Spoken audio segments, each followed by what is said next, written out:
MBA टिक्की वाली संघर्ष की कहानी। विधवा स्त्री की बेटी। सरला एक विधवा महिला थी और उसकी एक प्यारी बेटी कविता थी। कविता के पिता रघुवीर का 2 साल पहले अचानक निधन हो गया था। रघुवीर ने अपनी बेटी की पढ़ाई के लिए काफी कर्ज लिया था ताकि वह अच्छी शिक्षा प्राप्त कर सके, लेकिन उनकी असामयिक मृत्यु के बाद सरला और कविता पर घर चलाने के साथ साथ उस कर्ज को चुकाने का भारी बोझ आ गया। सरला, बेटी अब क्या होगा? हम कैसे कर्ज चुकाएंगे और अपना पेट कैसे पालेंगे? कविता, माँ तुम चिंता मत करो, मैंने एमबीए किया है, मुझे किसी कंपनी में नौकरी मिल जाएगी और फिर हम बैंक से लोन लेकर सारा कर्ज चुका देंगे। कविता दिन रात नौकरी ढूंढती रही, लेकिन उसे कहीं भी नौकरी नहीं मिली। एक दिन जब वह घर लौटी तो उसने देखा कि एक आदमी उसकी माँ से लड़ रहा था। कविता को देखते ही वह आदमी घर से बाहर चला गया। कविता, माँ ये कौन था और तुमसे क्या कह रहा था?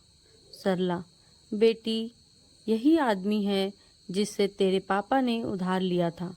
अब ये धमकी दे रहा है, अगर हमने पैसे नहीं चुकाए तो यह हमारे मकान पर कब्जा कर लेगा। कविता, माँ तुम चिंता मत करो, हम अब नौकरी के भरोसे नहीं बैठ सकते। मैंने काफ़ी कोशिश की लेकिन नौकरी नहीं मिली। अब मैंने बिजनेस करने का सोचा है। सरला, बेटी जब खाने के लिए भी पैसे नहीं है तो बिना पैसों के बिजनेस कैसे करोगी? कविता, माँ तुम बस मुझ पर भरोसा रखो, सब हो जाएगा, बस एक बार मुझे करने दो। अगले दिन कविता दोपहर में एक हाथ ठेला लेकर घर आई। सरला, ये क्या है, इसे क्यों लाई? कविता, माँ इसी ठेले से हम अपना बिजनेस शुरू करेंगे। सरला, लेकिन तुम करोगी क्या? कविता, माँ तुम्हें तो पता है कि मुझे कुकिंग का कितना शौक है, मैंने एमबीए भी किया है तो बिजनेस की समझ भी है। हम दोनों मिलकर टिक्की और चाट का ठेला लगाएंगे। मैंने एक दुकान वाले से बात की है जो पापा को अच्छे से जानता था। वह हमें 1 महीने के लिए सामान उधार देगा, बाद में हम उसे पैसे चुका देंगे। सरला, मैंने और तेरे पापा ने तुझे इसी दिन के लिए पढ़ाया था कि तू बाजार में ठेला लगाए। समाज में हमारी इज्जत धूल में मिल जाएगी। यह सब बंद कर और कोई छोटी मोटी नौकरी कर ले, मैं यह नहीं करने दूंगी। कविता, माँ मेरी पढ़ाई बेकार नहीं जाएगी, उसी पढ़ाई के दम पर मैं एक बिजनेस खड़ा करूंगी और दूसरों को नौकरी दूंगी। मुझे बस 1 साल यह करने दो, अगर यह नहीं चला तो मैं नौकरी कर लूंगी। सरला, नहीं मैं तुझे यह सब नहीं करने दूंगी। कविता, माँ मुझ पर भरोसा करो, आपको पापा की कसम है। आखिरकार सरला मान गई और एक शर्त रखी कि अगर 1 साल बाद बिजनेस नहीं चला तो कविता को नौकरी करनी पड़ेगी। अगले दिन से सरला और कविता ने मिलकर टिक्की बेचने का काम शुरू किया। संघर्ष की शुरुआत हो गई। पहले दिन बहुत कम टिक्की बिकी और काफ़ी सामान खराब होकर फेंकना पड़ा।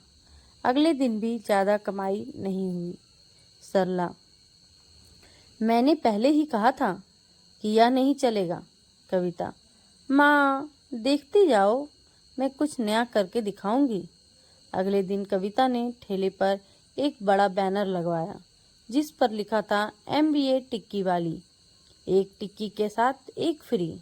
सरला, अरे इससे तो बहुत नुकसान हो जाएगा। कविता, नहीं माँ, यह बिजनेस का एक तरीका है। पहले हम लोगों को फ्री देंगे जिससे वे हमारे स्वाद को पसंद करेंगे, बाद में यह स्कीम बंद कर देंगे और तब तक लोग हमारे ग्राहक बन जाएंगे। वैसे भी जो सामान बचता है वह फेंक ही तो देते हैं। कुछ दिनों के भीतर कविता की टिक्कियाँ मशहूर हो गई। लोग फ्री वाली स्कीम के बाद भी उसकी टिक्कियों के दीवाने हो गए और रोज ठेले पर लाइन लगने लगी। मुसीबत का सामना। एक दिन जब सरला और टिकियाँ एक दिन सरला और कविता टिकियाँ बना रही थी। वही आदमी फिर से आ धमका। आदमी, तुम यहाँ मजे से दुकान चला रही हो और मेरे पैसे देने का नाम नहीं ले रही हो। सरला, आप नाराज मत होइए, हम धीरे धीरे पैसे इकट्ठे कर रहे हैं और जल्द ही आपका कर्ज चुका देंगे, थोड़ा समय दीजिए। आदमी, कल तक मेरे पैसे नहीं मिले तो मैं ठेला फेंक दूंगा। तभी एक नौजवान लड़का राहुल वहाँ आया और बोला, राहुल, माँ जी, ये आदमी आपको क्यों परेशान कर रहा है। आदमी, तुझे क्या मतलब, चल भाग यहाँ से। राहुल, माँ जी क्या बात है। सरला ने राहुल को सारी बात बताई। राहुल, देखो कल तक पैसे तैयार रहेंगे, इसके बाद अगर तुमने इन्हें फिर से तंग किया तो मैं तुम्हें पुलिस के हवाले करवा दूंगा। आदमी ने धमकी दी, कल मेरे पैसे तैयार रखना वरना अंजाम बुरा होगा। कहकर वह चला गया। सरला चिंता में डूब गई। सरला, बेटा कल कहाँ से पैसे आएंगे। राहुल, माँ जी चिंता मत करो, मैं आपके कर्ज का भुगतान करूँगा और इसके साथ ही मैं आपके बिजनेस में भी पैसा लगाऊंगा। राहुल ने सारा कर्ज चुका दिया और कविता के बिजनेस में भी पैसा लगाना शुरू कर दिया। उसकी मदद से कविता ने पूरे शहर में टिक्की की छोटी छोटी दुकानों की श्रृंखला शुरू कर दी। कुछ ही समय में उनका बिजनेस बहुत तेजी से बढ़ने लगा और उन्हें बहुत मुनाफा हुआ। अब हुई नई शुरुआत। समय के साथ सरला और कविता का बिजनेस बहुत सफल हो गया। राहुल की मदद से उन्होंने अपने सपने को साकार किया।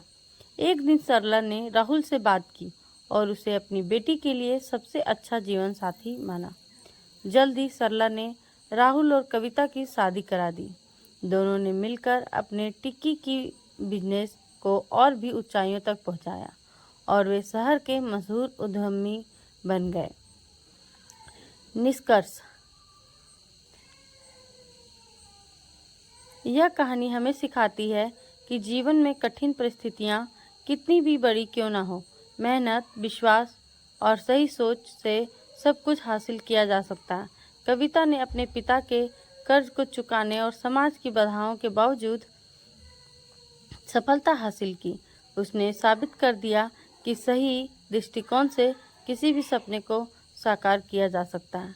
तो दोस्तों, आपको ये कहानी कैसी लगी ज़रूर बताएं और कमेंट करें कि क्या आपके साथ भी ऐसा कभी हुआ है।